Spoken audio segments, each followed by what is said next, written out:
This is Autoline Daily, the show dedicated to enthusiasts of the global automotive industry. Well, we never thought we'd see this happen. Honda is in danger of not meeting European CO2 standards, so it's going to have to buy EV credits from Tesla.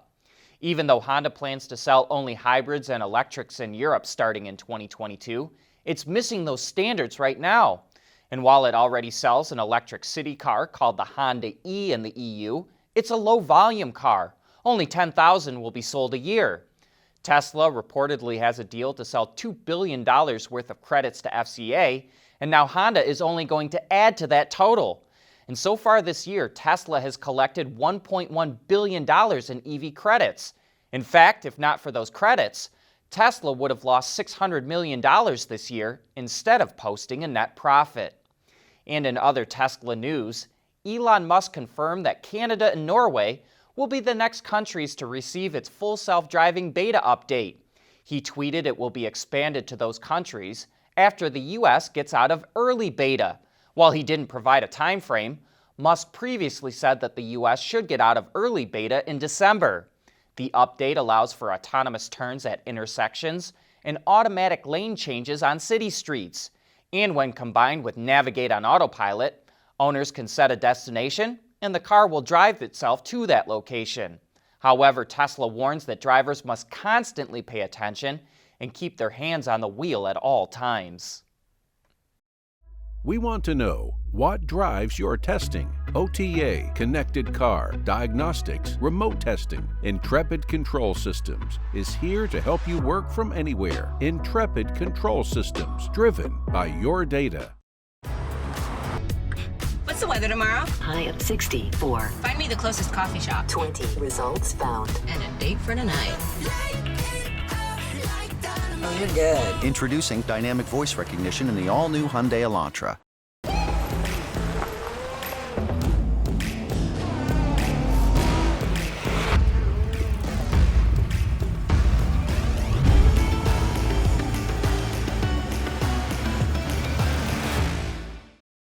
We know it. New vehicles keep getting more and more expensive.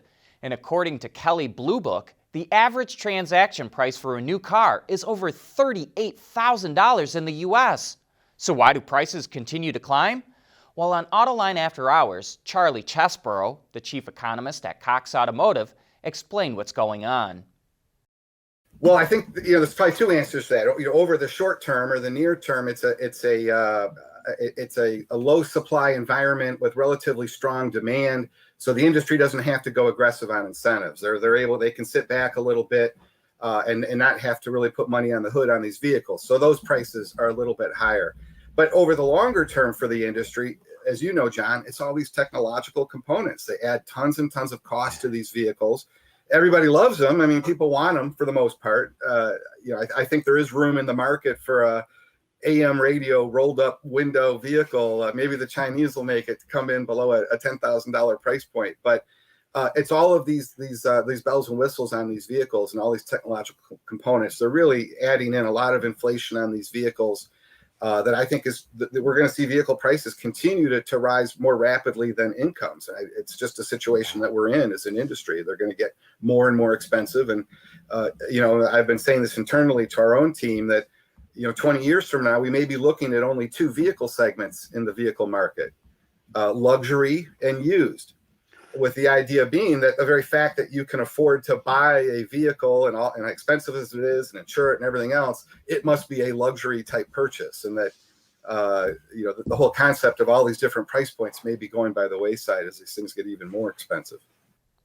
Only luxury and used segments in the future? Sounds crazy, but what do you think? Let us know in the comments. While Citroen's and Polestar's logos both feature two chevrons, they don't look similar. But Citroen felt otherwise, so it took Polestar to court in France. And while the court agreed it isn't likely that the logos would get mistaken for one another, it ruled in Citroen's favor. Citroen has been using its double chevron logo since it was founded in 1919. The court also considered that Citroen created a logo for its DS division in 2014 based around chevrons.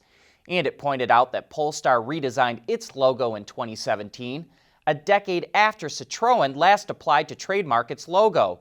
Because of that, the judge fined Polestar about $175,000 and ruled that Polestar can't sell vehicles in France for 6 months. But here's the kicker. It doesn't matter. Polestar doesn't operate in France and doesn't have any plans to sell vehicles in the country. While it might seem silly for Citroen to go to court over this, it has to protect its patents so it doesn't set a precedent to have its trademarks infringed upon. Autoline Daily is brought to you by Bridgestone Tires, your journey, our passion. Intrepid Control Systems, over-the-air engineering, boost your game. And by Hyundai. Ford is serious about providing mobility services, so much so that it developed an app for fleet managers that can work with any brand of vehicle, not just Ford's. The app can show fleet managers who is driving which vehicle and how they're driving. It tracks vehicle performance, fuel efficiency, and any damage, and reports that directly to fleet managers using Ford's telematics system. Ford is rolling out the app across Europe, and it's available in English, French, German, Italian, and Spanish. Mercedes is pumping a little more luxury into its V-Class van. It's now available with air ride suspension. With dampers at all 4 corners, the system can keep the suspension level at a constant height, even when loaded, lower it by 10 millimeters, which happens automatically at higher speed or when put in sport mode, or it raises the suspension by 35 millimeters for going over rough roads. The air suspension is not only available for the V-Class, but also the Vito and e-Vito Tourer, the Marco Polo camper van, and the all-electric EQV. Speaking of vans, Renault introduced the refreshed Trafic, which is celebrating its 40th anniversary this year.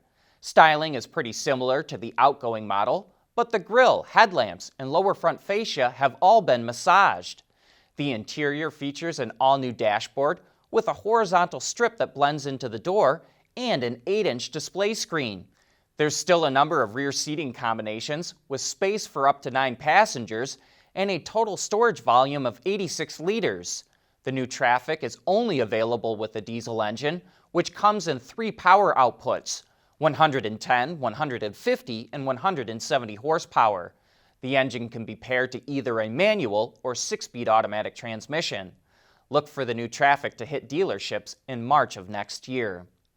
And we finish out today with a look at Electric Brands, an EV startup out of Germany that's developed a modular electric platform which can handle 10 body types, including, you guessed it, a van. And yes, Electric Brands is the name of the company. Whether you think that's goofy or not, its e-bussy vehicle is very interesting.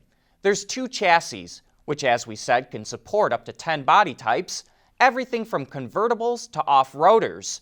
The company claims a range of between 200 and 800 kilometers, or 124 to 497 miles.